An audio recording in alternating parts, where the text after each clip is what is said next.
What comes to mind, it's very hot in Washington right now. It's a good time for very, very cold beet borscht.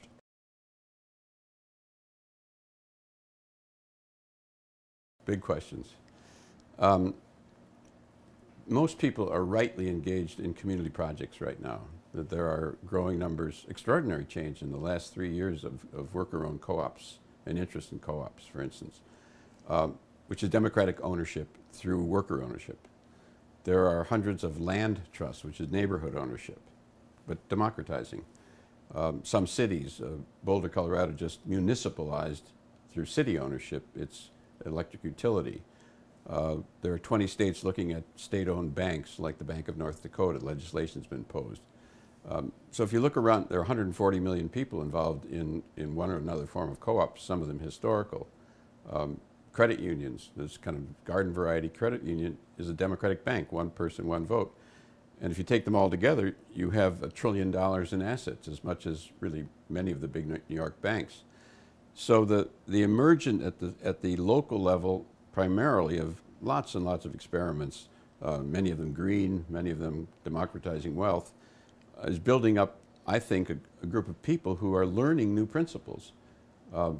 Power comes from capital in capitalism, or power comes from ownership of capital in state socialism. If you want to change the system, we've got to democratize wealth. And if you want to do it in a way that's democratic, you start at the bottom, community by community by community. And what's exciting about this period, largely out of pain, people are actually beginning to do that and understand it's important. But that's not changing the system. That's laying groundwork. And most people sense that. You know, projects take you so far.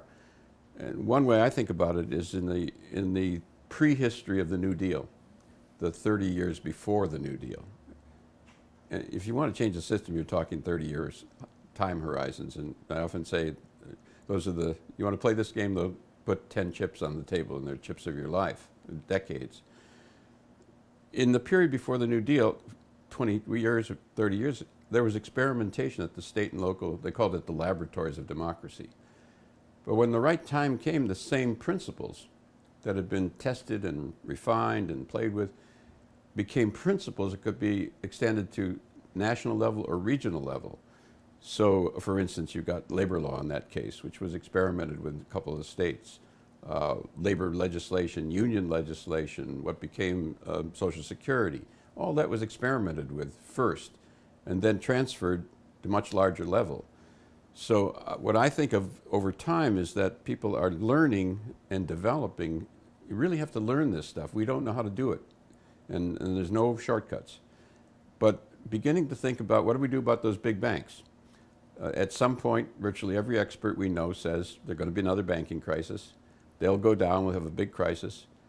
The current proposal amongst liberals, and it's, you know, it's a positive proposal, is when that happens, break them up into littler banks. We know for sure from history what will happen is the big fish will eat the little fish, and they'll be back at the same level. You literally can't regulate them. You know, the conservative economists at the Chicago School of Economics, very conservative place of all people, they figured this out. They said, you know, they wanted a free market economy, and the big corporations were not, they were rigging the markets in one form or another, de facto.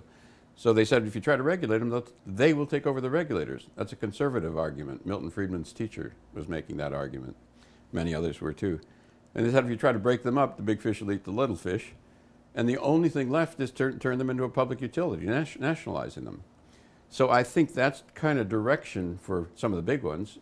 Down the line, we'll build on what's happening in local credit unions, democratic ownership, state banks like the Bank of North Dakota, been there 100 years, which is a state-owned bank. And we're learning how you would, in fact, nationalize some of the really big players that when you really have to, so they would be in service of a different community-based vision.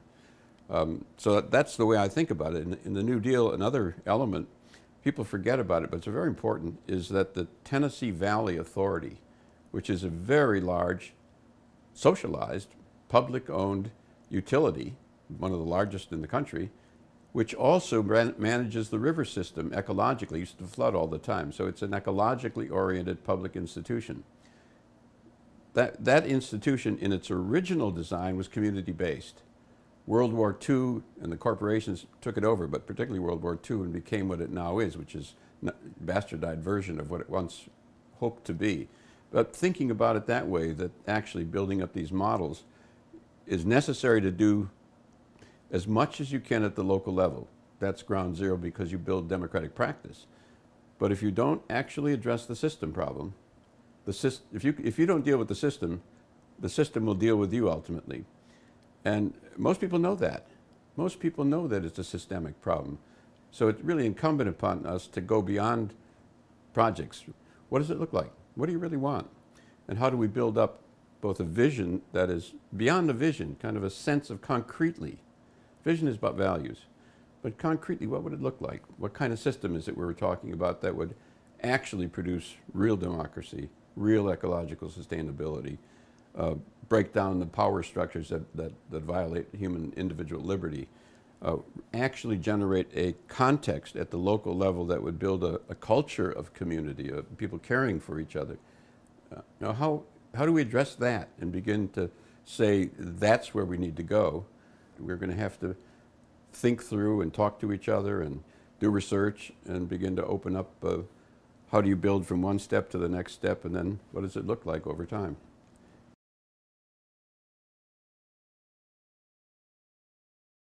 The Evergreen model is not only worker or multi-stakeholder co-ops doing really significant things. So one of the largest urban greenhouses in the country, capable of producing 3 million heads of lettuce a year, is one of them, and another is a large industrial scale laundry, and then another one, significant scale, solar installation company, and they hope to build more and more. Those are all structured as freestanding worker co-ops or worker multi-stakeholder efforts. But unlike just worker-owned co-ops, which in a market economy are forced to compete with each other. It's a really important point, because I'm a supporter of worker-owned co-ops. But we know that in a worker-owned economy, they're forced to compete. In the Evergreen model, they are linked together with a nonprofit corporation, which is a community building corporation. Some of the profits go to the community. Some of them go to start new worker-owned companies in a complex that has a much broader purpose. It's the community as a whole that we're trying to build out for. So that's one distinction, and you could apply that at a larger scale to cities more broadly. We'll come back to that.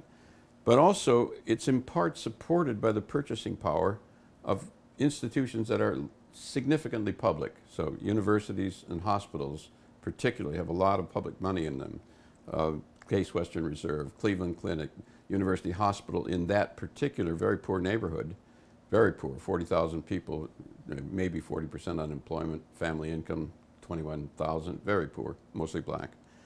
Right in the middle of them are these big institutions with huge amounts of money. They buy $3 billion, with a B, not an M, in goods and services a year, leaving aside their salaries and leaving aside construction. That's what they buy, and a lot of public money.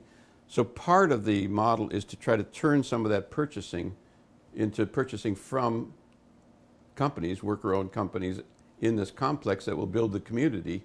At the same time, they help the workers in the area. So it's a planning model, if you think about it. We don't particularly see that word very often, but it's an attempt to use these public and quasi-public resources to help stabilize and then rebuild the community, rather than either a worker-owned co-op or an entrepreneur who makes some money and then run to the suburbs. This is a community building strategy and not simply oriented even to just ownership.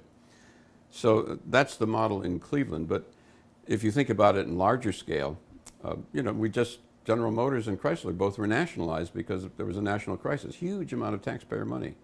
You could think of them at some point making mass transit vehicles and high-speed rail, and with public money and with commuter money and with passenger money. Why not use that to target jobs? Why not target jobs back to Detroit? Instead of letting the auto companies run out, stranding the city, you could actually use the model that we've got in Cleveland writ large and begin to stabilize parts of cities like Detroit. And that would be intelligent. It would be, I'm an economist, that would be extremely economic, very inefficient from the point of view of the national economy. You're literally throwing away cities housing, hospitals, roads, schools, etc. when you throw 1 million people out of Detroit. And we think if you look at models like this little model in Evergreen, you get some principles that might say, later on down the line, let's build towards using an economic way to do this would be to stabilize Detroit, to build mass transit vehicles. It would have ecological implications, it would have human implications, but it would save money as well because you're not having to pay to throw away these costs that appear on somebody else's balance sheet. And usually the costs appear on human balance sheets. They lose their house, huge cost, or the school is a bad school, so the kids don't get educated because the school's so bad. Those costs don't appear on anybody's balance sheet except personal, and yet they're very big public costs. I'm a historian and a political economist, so I'm cautious about these things, but I'm also not knee-jerk pessimistic. The Berlin Wall collapsed, unexpected. The Soviet Union collapsed, unexpected. Apartheid system collapsed, unexpected.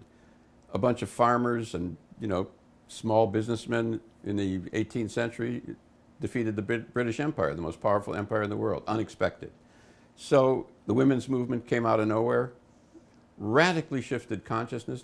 So I'm cautious about predictions that people, because they look at the moment when people are very pessimistic about the current state of affairs in Washington, I'm cautious about what that means. We shall see. There's a lot of pain in the country. There's a lot of people stirring. There's a lot of determination. It would not be unusual if people built up the prehistory of the next big positive explosion or the next big American Revolution or the next big progressive era. And I certainly think that's what we should strive for, laying the groundwork for something much larger and getting serious about it.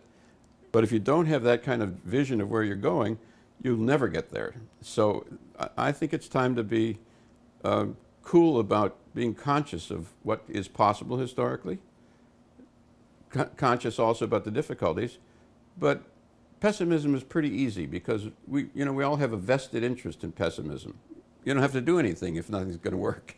So we need to challenge ourselves at that level. I'm cautious about reading current pessimism as the inevitable reality forever. And I think people need to think a little bit more historically about how the great pain that's building up, and there is a lot of pain building up, may go on forever. It's possible that nothing will ever change. It's more likely that the pain is going to cause people to begin doing things and making demands and organizing and beginning to get active. That's more likely. And then the question is, is it a direction that we've actually thought through and begun to develop practical realities and experiments that point somewhere?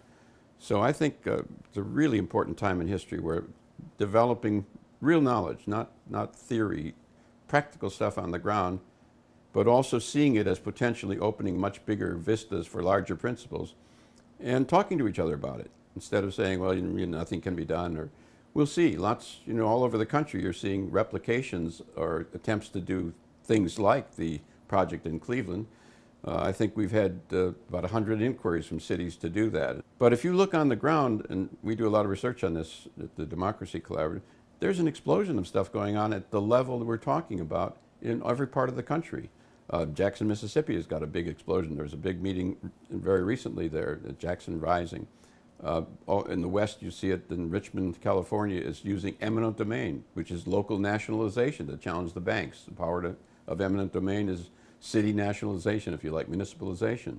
We talked about Boulder. So if you actually look at what's happening on the ground, there's an explosion of stuff that's not being covered in the press. And then to a certain degree, that's probably a good idea because we need to learn more and develop more.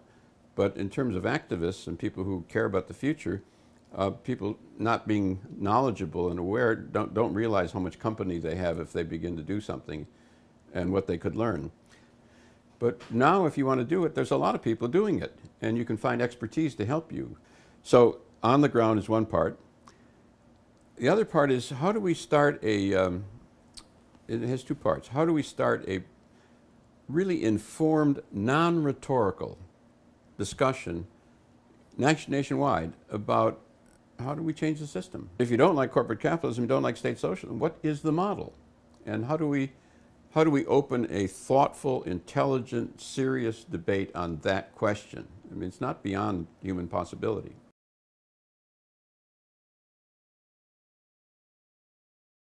So the project is to try to launch a big national dialogue. We've got the president of the last year's president of the American Political Science Association agreeing that we face a systemic problem, time to have a debate about it. We had a big meeting at Harvard recently. President of the Sociological Association also saying we face a system problem, time to have a national discussion of what does that mean, how do we go forward. And more interesting, the president of the Academy of Management, 29,000 business school professors around the world. Same question, we've got to discuss the system. We're trying to say, okay, what does it look like? And can we get some graduate students to say, what's the best way to design a banking system?